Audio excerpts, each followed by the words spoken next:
outside of a demo turn or an exam setting, when's the last time you used an extending an edge change turn?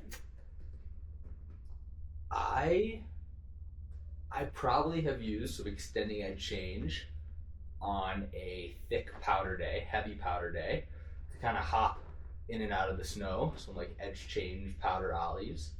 And personally, I also really like high intensity extending edge change open carves.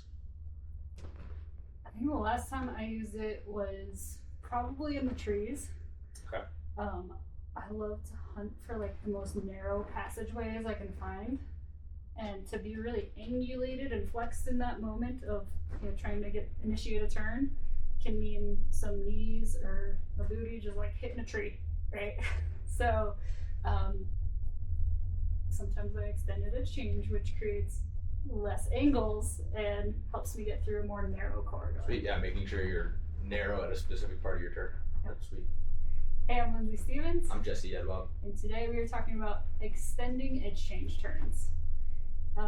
So this is something we really use a lot at level 1. It's like our common movement pattern when we're training for level 1 certification. Can you explain why there's such an emphasis on this at level 1? I think it is an effective way to change edges, and it is an effective way to be balanced on our edges. And so it's helping us breed a little bit of range of motion and just getting our joints involved, flexing, extending. It's putting us on a balanced position when we are riding those edges, which can be a little difficult to balance on.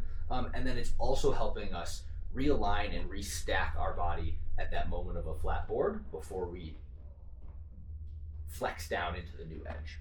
Right, and I think about like how this translates to those level 1 through 4 students. It's a really approachable way to help students figure out how to go from edge to edge for that first time, and it helps them create some consistency without having to go directly into a really dynamic sort of movement. Totally. Yep. But now, as fully certified instructor, national team member, you still use these types of turns as we were just describing, right? Where are some other places you might use these turns? Yeah, I mean, I like to use it all the time if I'm just doing some mellow carves, maybe want to get low to drag a hand when I'm on the edge. I'm going to then get tall to change the edge.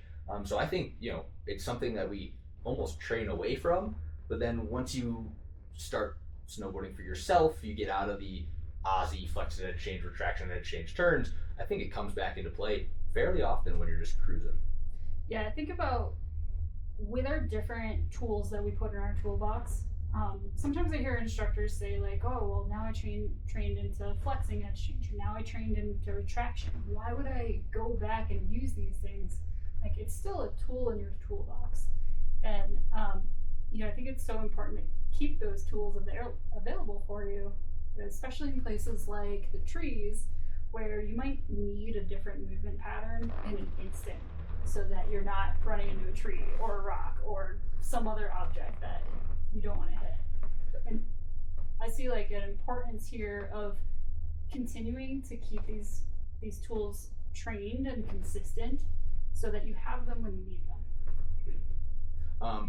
So let me ask you, a level 1 candidate is asking why, like, sure, I get tall when I edge change, but why? What does extension do for me? How would you explain to them what anatomically is happening when they extend and how that interacts with the snowboard? Right, so as we're initiating the turn, ideally we're extending our ankles, knees, and hips. And what we're ideally trying to do is reduce magnitude of pressure at the initiation of the turn. And this allows us to change from one edge, flatten the board and change from one edge to the other with a reduction in risk of catching an edge. Right?